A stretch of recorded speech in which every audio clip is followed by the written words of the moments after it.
Welcome students, स्वागत है आज के मेरी इस नए वीडियो में। आज लेकर आए एक नया टॉपिक और छोटा और महत्वपूर्ण टॉपिक। मैं हर टॉपिक को महत्वपूर्ण इसलिए कहता हूँ कि हर चीज़ अपने आप में एक महत्वपूर्ण है, खासकर साइंस में तो। और जैसे हम गाड़ी भी लेते हैं, गाड़ी भी में देखें तो गाड़ी का हर पार्ट अपने आप में यथास्थान महत्वपूर्ण होता है। इसलिए मैं हर टॉपिक को क्या कहता हूँ, महत्वपूर्ण कहता हूँ।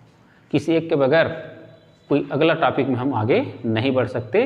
तो आज मैं लेकर आया हूँ एक नया टॉपिक, और वह है पदार्थों पर। जो पदार्थ है उनको हम गर्म करें या उनको टेम्परेचर दें तो उनके स्पेसिफिक रेजिस्टेंस, विशिष्ट प्रतिरोध या प्रतिरोधकता पर क्या इफेक्ट पड़ता है, उसका आकलन और विकलन करेंगे। साथ ही साथ इस पर गणित पर भी काम करेंगे।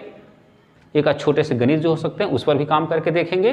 तो चलिए आगे बढ़ते हैं। और आगे बढ़ने से पहले यदि मेरे वीडियो में आप अभी जुड़े हैं, नए हैं, तो निश्चित मेरे चैनल को आप सब्सक्राइब कीजिए। पसंद आए कुछ टॉपिक, कुछ बातें पसंद आए तो मेरे चैनल को लाइक कीजिए और अपने इष्ट मित्रों के पास शेयर जरूर कीजिए। तो चलिए टॉपिक का हेडिंग डालता हूं मैं और आगे बढ़ते हैं।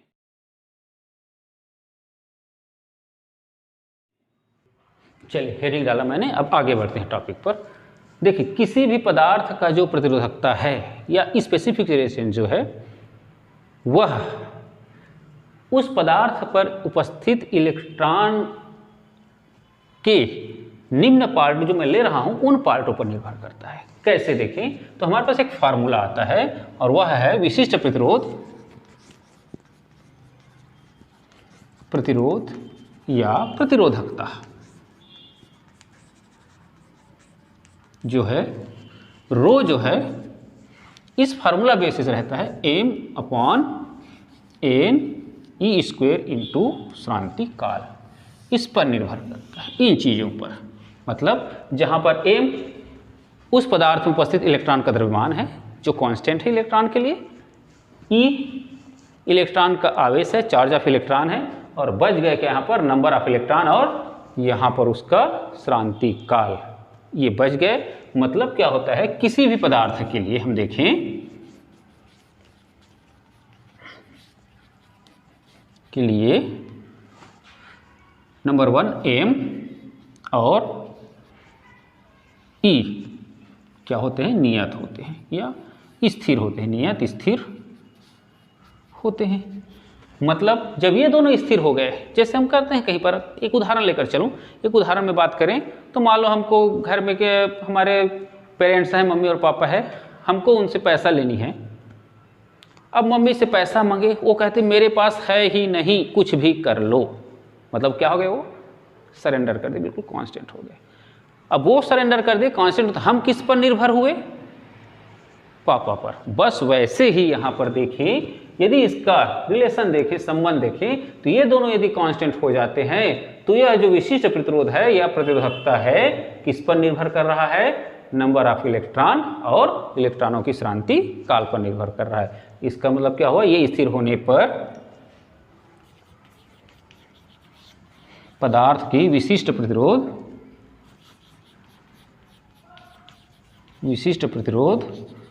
किन पर, नंबर 1 इलेक्ट्रॉन संख्या, और कैसे इलेक्ट्रॉन संख्या उसको बाद में देखेंगे, इलेक्ट्रॉन संख्या, और नंबर 2 विश्रांति काल, ऐसे ही बोलते हैं इसको, विश्रांति काल पर क्या करेगा, निर्भर करता है। चलिए निर्भर यहाँ लिख दूं मैं, निर्भर करता है। अब इन दोनों पर ये निर्भर करता है, ये दोनों किस पर निर्भर करते हैं, वो टेम्परेचर पर निर्भर करता है। मतलब क्या हो गया, 3 चीजें हो गई। देखें, फर्स्ट हमारा मेन ऑब्जेक्ट विशिष्ट प्रतिरोध या प्रतिरोधकता, दूसरा नंबर ऑफ इलेक्ट्रॉन और विश्रांति काल, और तीसरा टेम्परेचर। मतलब ये दोनों टेम्परेचर के अकॉर्डिंग जिस स्थिति में होंगे उस स्थिति के हिसाब से इसका मान कम होगा या बढ़ेगा। ठीक है, तो टेम्परेचर को इंक्रीज या डिक्रीज करेंगे, या टेम्परेचर को बढ़ाएंगे या कम करेंगे, तो उस पदार्थ के इलेक्ट्रॉन, नंबर ऑफ इलेक्ट्रॉन और इलेक्ट्रॉनों के श्रांति काल पर क्या प्रभाव पड़ता है, उसके आधार पर ही उस पदार्थ का विशिष्ट प्रतिरोध जो है निर्भर करेगा। तो चलिए सबसे पहले लेकर चलते हैं हम किस पर, धातुओं पर, मेटर पर। ठीक है, तो सबसे पहले लेकर चलते हैं हम क्या, धातुओं पर ताप का प्रभाव या इफेक्ट ऑफ टेम्परेचर इन, ठीक, मेटल्स। धातुओं पर तो होता क्या है, जब धातु को हम गर्म करते हैं, किसी भी धातु को गर्म करते हैं, तो उसमें इलेक्ट्रॉन जो होते हैं उसकी संख्या तो बढ़ेगी नहीं, न घटेगी नहीं। मतलब तो अब नंबर ऑफ इलेक्ट्रॉन ऐसा क्या चीज़ है, तो वहाँ पर क्या होता है, जो इलेक्ट्रॉन आवेश वाहक के रूप में वहाँ पर रहते हैं, तो सबसे पहली बात तो यह आ गई कि जब धातुओं को गर्म करते हैं तो नंबर ऑफ इलेक्ट्रॉन में कोई प्रभाव नहीं पड़ रहा है, तो धातुओं के लिए तो ये भी कांस्टेंट हो गया एक तरह से देखें तो। मतलब अब डिपेंडिंग किस पर हो गया, मात्र श्रांति काल या विश्रांति काल पर। मतलब किसी धातु को हम गर्म करते हैं तो उसके इलेक्ट्रॉनों की संख्या में कोई बढ़ोतरी या कोई कमी नहीं होती। अब बात आती है तो क्या होता है, तो जो इलेक्ट्रॉन आवेश या चार्ज को लाने ले जाने के लिए जिम्मेदार होते हैं, वो इलेक्ट्रॉन जब उसको गर्म करते हैं तो उत्तेजित होकर एनर्जी पाकर बहुत अधिक चाल से गति करने लगते हैं। और जब बहुत अधिक चाल से गति करने लगते हैं तो उसमें तो बहुत सारे इलेक्ट्रॉन हैं, वहाँ आपस में टकराते हैं, और जब टकराते हैं तो उसके रिपीटेशन का सिस्टम क्या हो जाता है, बढ़ जाता है। बार बार यहाँ टकराते हैं और वो रिपीटेशन मतलब पुनरावृत्ति सिस्टम बढ़ जाती है, मतलब उसकी क्या बढ़ जाती है, आवृत्ति बढ़ जाती है। बार बार रिपीटेशन में मतलब आवृत्ति बढ़ गया। आवृत्ति हमने पढ़ा हुआ है, मैंने लास्ट अपने क्लास में बताया भी है उसको, आवृत्ति बढ़ जाती है। और जब आवृत्ति बढ़ जाती है तो निश्चित है, हमको मालूम है आवृत्ति और आवर्तकाल में संबंध होता है क्या, इनडायरेक्टली प्रोपोर्शनल टू का। और जब आवृत्ति बढ़ जाती है तो उस इलेक्ट्रॉन जो आवेश वाहक का काम करता है उसका आवर्तकाल, और यहाँ पर कौन सा काल, विश्रांति काल का मान क्या हो जाता है, कम हो जाता है। और जब विश्रांति काल का मान कम हो जाता है तो हम यहाँ पर देखते हैं इसके अकॉर्डिंग जब ये कम हो रहा है तो धातु का प्रतिरोधकता क्या हो जाती है, बढ़ जाती है। मतलब क्या हुआ, मैं उसको लिख दूं चले आप लोगों के लिए। कुल मिलाकर देखें फाइनल, फिर उसके बाद लिखूं मैं। कुल मिलाकर देखें फाइनल, जब किसी चालक धातु को गर्म करते हैं तो उसके कहा जाए आवर्तकाल ना बोले इसका, पर विश्रांति काल का मान बढ़ जाता है, जिसके फलस्वरूप उस धातु चालक का प्रतिरोधकता क्या हो जाती है, विश्रांति काल का मान क्या हो जाता है, कम हो जाता है, जिसके फलस्वरूप उस धातु का या धातु का जो है प्रतिरोधकता क्या हो जाती है, बढ़ जाती है। और इस प्रकार देखें तो किसी चालक को हम गर्म करते हैं तो उस चालक का प्रतिरोधकता क्या हो जाती है, कम, क्या हो जाती है, बढ़ जाती है। मतलब किसी धातु को हम गर्म करेंगे तो उसकी प्रतिरोधकता या विशिष्ट प्रतिरोध का मान क्या हो जाता है, बढ़ जाता है। ये हमारा फाइनल समरी होगा। चलिए मैं उसको लिख भी देता हूँ आपके नोट्स के लिए।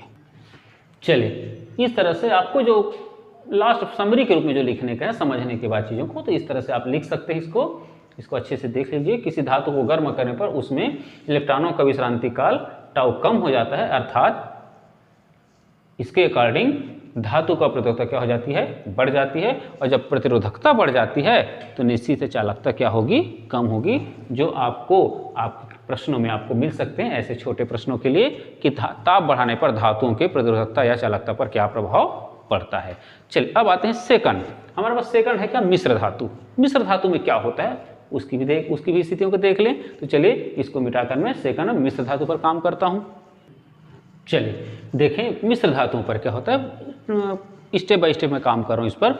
मिश्र धातुओं पर जो होता है, ताप को जब इंक्रीज करते हैं तो उसकी भी प्रतिरोधकता क्या होती है, बढ़ जाती है। मतलब मिश्र धातुओं को जब हम ताप देते हैं, गर्म करते हैं, तो उसकी प्रतिरोधकता बढ़ती है। इसका मतलब उसमें भी चालकता का गुण क्या होने लगता है, कम होने लगता है। थर्ड में आते हैं सेमीकंडक्टर, अर्धचालक पदार्थों में। तो अर्धचालक पदार्थों को जब ताप बढ़ाते हैं, इसको मैं पूरा समरी कर दूं, उसके बाद इसको आप नोट्स कर सकते हैं। जब अर्धचालक पदार्थों को हम क्या करते हैं, ताप देते हैं, उसका ताप बढ़ाते हैं, तो उसके मुक्त इलेक्ट्रॉनों की संख्या बढ़ने लगती है। ठीक, मुक्त इलेक्ट्रॉनों की संख्या तो बढ़ने लगती है। श्रांति काल भी, ठीक है, श्रांति काल भी वहां पर कम होने लगता है।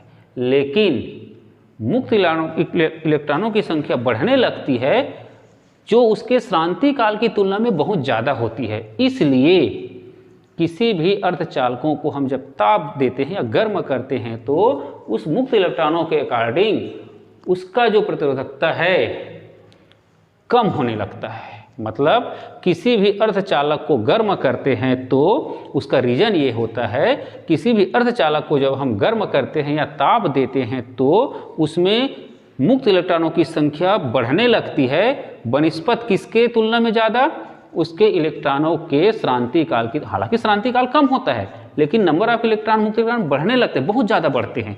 और जब मुक्त इलेक्ट्रॉन की संख्या जो बहुत ज़्यादा बढ़ती है तो हम जानते हैं रो प्रोपोर्शनल टू 1/n टाउ है। और जब ये बढ़ रही, ये तो बहुत कम मात्रा में होता है, ठीक, इसके ये कम होता है लेकिन ये बढ़ रहा है और इसका जो कम होने का सिस्टम बहुत ही माइनर होता है इसके तुलना में। तो यह जो मान है इसके अकॉर्डिंग काम करने लग जाता है। और इस कारण होता क्या है, जब किसी अर्धचालक पदार्थों को हम गर्म करते हैं या ताप देते हैं तो उस अर्धचालक पदार्थ का जो है प्रतिरोधकता क्या होने लगता है, इसके बढ़ने के कारण कम होने लगता है क्योंकि इनडायरेक्टली प्रोपोर्शनल टू है। और जब वह उसका प्रतिरोधकता कम होने कहा जाए प्रतिरोधकता कम होने लगती है तो निश्चित है उस सेमीकंडक्टर पदार्थ का चालकता क्या हो जाती है, बढ़ जाती है। और उसके बाद आते हैं, चलिए अब आते हैं क्या हम लोग इसके आगे टर्म में आते हैं, चलिए किस पर, विद्युत रोधी पदार्थों पर। चलिए विद्युत रोधी पर मैंने लिखा विद्युत रोधी पदार्थों का जो प्रतिरोधकता ताप गुणांक होता है ऋणात्मक होता है। तो इस पर तो हमको ज़्यादा काम नहीं, इंसुलेटर है वो तो उस पर तो ज़्यादा, ऐसे भी विद्युत का कुचालक होते हैं, उस पर कोई उतना ज़्यादा प्रभाव नहीं काम करेंगे। उसके बाद फिफ्थ में आते हैं विद्युत अपघट्य, इलेक्ट्रोलाइट। इलेक्ट्रोलाइट को जब गर्म करते हैं तो लगभग सिमिलर अर्धचालकों का पैटर्न में चलता है वो भी। मतलब ताप बढ़ाने पर विद्युत अपघट्यों का प्रतिरोध क्या होता है, प्रतिरोधकता क्या होती है, कम होती है। और उसका रीजन भी लगभग इसी के जैसे सिमिलर है जो मैंने अभी बताया। जब विद्युत अपघट्यों को गर्म करते हैं, ताप देते हैं तो वहाँ पर मुक्त इलेक्ट्रॉनों की संख्या बहुत ज़्यादा बढ़ जाती है, बढ़ने लगती है बनिस्पत किसके, हालांकि वहाँ पर इलेक्ट्रॉन का श्रांति काल है लेकिन श्रांति काल का मान भी कम होता है, श्रांति काल का मान कम होता है लेकिन उतना अधिक कम नहीं होता जितना होनी चाहिए। और वहाँ पर कौन बढ़ जाता है, ज़्यादा ये बढ़ जाता है जिसके कारण वहाँ पर प्रतिरोधकता क्या हो जाती है, कम हो जाती है। और इस कारण जब प्रतिरोधकता कम होती है तो निश्चित है इलेक्ट्रोलाइट या विद्युत अपघट्य का चालकता क्या हो जाती है, बढ़ जाती है, जो मैंने लिखा भी है। और इस तरह से देखते हैं किसी भी पदार्थ पर, हमारे पास 5 प्रकार के पदार्थ मैंने लिया जो पिछले मैंने क्लास में बताया भी था पदार्थों पर। उन पदार्थों के हिसाब से देखें तो विद्युत अपघट्यों पर ताप बढ़ाने पर प्रतिरोधकता कम होती है, चालकता बढ़ती है। इंसुलेटर पर, अर्धचालकों पर, इंसुलेटर पर नहीं, अर्धचालकों पर भी लगभग वही सिमिलर है। मिश्र धातुओं पर प्रतिरोधकता, ताप बढ़ाने पर लगभग प्रतिरोधकता क्या होती है, बढ़ते जाती है। और वह किस पर और लगभग है, धातुओं पर भी लगभग ऐसे होता है। अब बात आती है यहाँ पर इससे रिलेटेड, चलिए एक आध गणित भी लेकर देखते हैं। विद्युत अपघट्यों के क्या प्रतिरोधकता ताप गुणांक, हमारा रिलेशनशिप जो मैंने लिया था यहाँ पर फार्मूला जो मिटा दिया मैंने, उससे रिलेटेड एक आध गणित लेकर हम देखते हैं। चले इसको पहले क्लियर कर दूं, उस पर एक आध मैथमेटिक्स लेते हैं। चले एक फार्मूला लेकर चलते हैं, प्रतिरोधकता ताप गुणांक, जो मैंने पिछले वीडियो में बताया भी था। तो प्रतिरोधकता किसी पदार्थ का मान लो प्रतिरोधकता ताप गुणांक, किसी धातु या किसी पदार्थ का यदि प्रतिरोधकता का ताप गुणांक अल्फा हो और उस पदार्थ के लिए यदि T1 ताप पर प्रतिरोध R1 रेजिस्टेंस टेम्परेचर को इंक्रीज किए या डिक्रीज किए, जो भी हो उस पर मिल जाता है, उसका टेम्परेचर हम T2 कर देते हैं, तथा T2 ताप पर प्रतिरोध उसका जो भी मान लें R2 हो जाता है। तो हम उस पदार्थ का प्रतिरोधकता ताप गुणांक जो है, जो मैं यहाँ पर फार्मूला ले रहा हूँ, उससे हम काउंट कर सकते हैं। और वह प्रतिरोधकता ताप गुणांक होता है alpha equal to R2 minus R1, मतलब प्रतिरोध में अंतर, डिफरेंस। चलिए इसको ब्रैकेट इन कर दें, और R1 टेम्परेचर में डिफरेंस। इस फार्मूला से हम क्या कर सकते हैं, किसी भी पदार्थ के प्रतिरोधकता ताप गुणांक की काउंटिंग कर सकते हैं। इसके अकॉर्डिंग जब क्या दिया हमको, उसके प्रारंभिक टेम्परेचर पर उसका रेजिस्टेंस दिया रहे और अंतिम टेम्परेचर पर उसका रेजिस्टेंस दिया रहे, तो उसका हम काउंटिंग कर सकते हैं। इसमें हमारे पास देखें अननोन कितने हो रहे हैं। अननोन हो रहे हैं हमारे पास 1 2 3 4 और 5 अननोन है यहाँ पर। और इस 5 अननोन में से यदि हमको कोई 4 यदि दिया रहे, किसी भी 4 को यदि हमको दिया रहे, तो वहाँ पर हम क्या कर सकते हैं, 5वां को हम आसानी से हम काउंट कर सकते हैं। तो चलिए मैं एक छोटा सा गणित लेकर चलता हूँ, इसमें एक सिस्टम में लेकर चलता हूँ। प्रतिरोधकता ताप गुणांक भी निकाल के देखते हैं। उसके बाद देखते हैं कि 0 डिग्री सेल्सियस पर ऐसा था टेम्परेचर, क्या रेजिस्टेंस ऐसा था, तो इतने डिग्री टेम्परेचर कर दे तो उसका रेजिस्टेंस कितना होगा, या इतना रेजिस्टेंस करने के लिए उसको कितना टेम्परेचर दे सकते हैं, वो भी कर सकते हैं। मतलब हर प्रकार से यहाँ पर काउंटिंग कर सकते हैं, जिसको आपको किसी प्रकार से इसमें प्रश्न को पूछा जा सकता है। तो चलिए एक प्रश्न मैं लेता हूँ यहाँ पर छोटा सा। चलिए मैं आपके सिलेबस का एक मैथ्स लेता हूँ, गणित लेता हूँ, जो इसमें दिया भी है। मैं सीधा लिखता हूँ, दिया गया हमको एक गणित इस तरह से।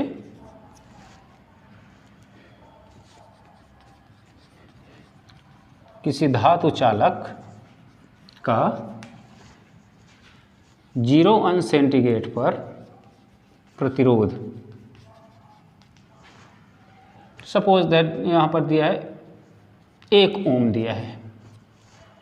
किसी कोई धातु चालक है, उसका 0 अंश सेंटीग्रेड प्रतिरोध कितना दिया है, 1 ओम दिया है। और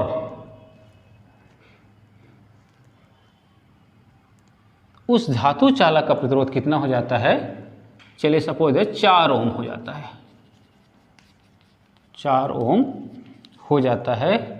तो उस 4 ओम के लिए, जैसे मैंने बताया ना, 5 हमारे पास अज्ञात है, उनमें से कोई 4 दिया रहेगा तो 5वां काउंट कर सकते हैं। तो 4 ओम हो जाता है। तो हमको ज्ञात क्या करना है, चलिए ज्ञात जो करना है उसके लिए ताप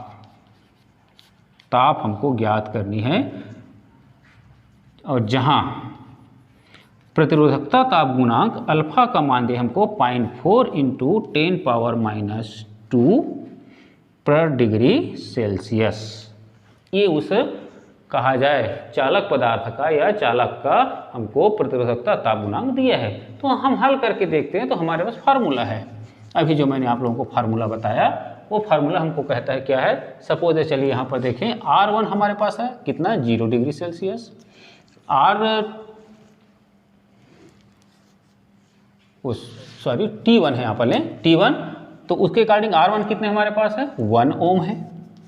चलिए T2 हमको फाइंड करनी है, टेम्परेचर कितने के लिए, R2 इक्वल टू कितना बन रहा है हमारे पास, 4 ओम बन रहा है। और हमको अल्फा जो है प्रतिरोधकता ताप गुणांक दिया हुआ है। तो चलिए इसको हल करें। तो हम जानते हैं कि चूंकि फार्मूला अल्फा इक्वल टू, इसको याद कैसे रखें, 21/21 अपॉन 21, ऐसा याद रखें। ये लो 21/21 या 121, 21/121, बिल्कुल याद हो जाएगा। ऐसे ट्रिक भी लगा के चलिए आप लोग। Alpha equal to 21/121, 21/121।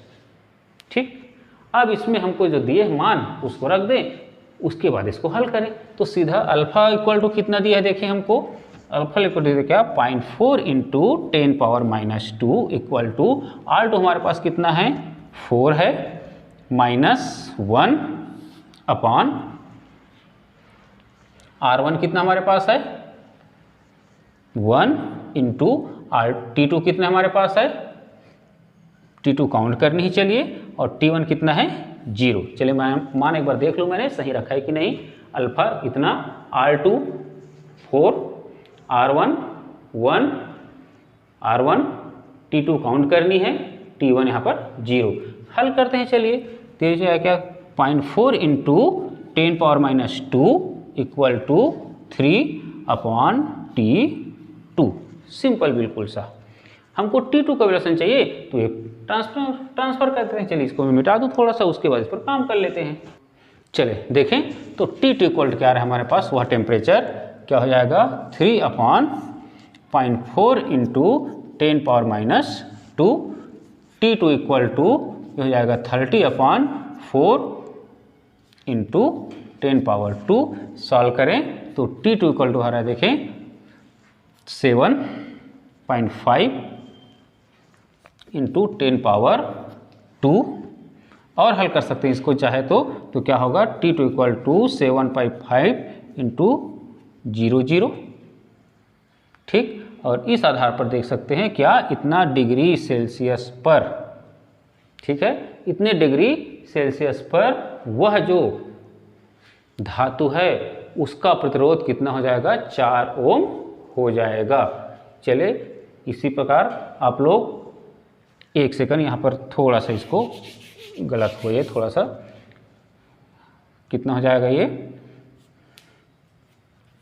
750 इस तरह से। कुल मिलाकर T2 750 डिग्री सेल्सियस पर क्या होगा उस धातु का या उस पदार्थ का जो रेजिस्टेंस है 1 ओम से कितना 4 ओम हो जाएगा जब उसको हम क्या करेंगे इतना टेम्परेचर में गर्म करेंगे। कुल मिलाकर जो मैंने वहाँ पर रिलेशनशिप बताया था, किसी चालक का प्रतिरोध गर्म करने पर क्या होता है बढ़ता है। इसका मतलब बढ़ रहा है, पहले 0 पर कितना था 1 ओम था, गर्म कर रहे हैं निश्चित है, माइनस में आता तो हम ठंडा कर रहे हैं बोलते।